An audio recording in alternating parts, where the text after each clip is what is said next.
او هغه خلقو چې د حدیث منکرو هغې مونږ کې دروغ خبرې رانه ایست نو حقیقت د دین اسلام چې کم خوږ دین دی هغه په مونږ ګډوډ کړ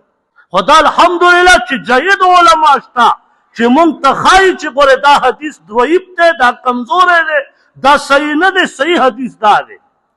علماو ډېرې خوارۍ کړي مونږ دپاره لکه یو څو به زه تاسو ته نن بیان کړم چې دا په معاشره کې په ټاپ عام دي حالان کې حقیقت یې روشته نه یو دغه واقع چې علقمه رضی الله تعالی عنه وفات کېدو وی کلمه یې نه نصیب کېده وی نبي علیه الصلاة وسلام ته صحابه راغله چې د الله پیغمبره علقمه رضی الله تعالی عنه په زنکدن کې دی اوس کلمه وله نه نصیب کېږي وی نبي علیه الصلاة وسلام راغی او ورته فرمایي چې دا ولې وی چې مور ترې خفه ده وی نبي علیه السلام ورته وفرمایي معاف یې کوئ نه یې معاف کوم ښه وی چې اور راوړه چې وی سوځم نو وی چې بوډۍ وی چې ولې زما بچی دی ولې سوځې وی نبي علیه الصلاة وسلام ورته وفرمیل که ته نه معاف کړې نو ګورې دا بچی دی جهنم ته روان دی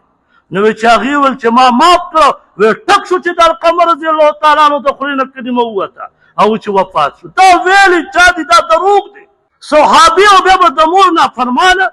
دا واقع مونږ بیانو وروره مونږ هم جاړو مولا هم جاړي عوام هم جاړي چې والله ډېر عجیبه خبره ده چې صحابي د مور نافرمانه کېدی شي د دې زمانې داسې خلک شته چې د مور نافرمانه نه دی او صحابي نافرمانه خو دا وجه دا ده چې حقیقت مونږ ته معلوم نه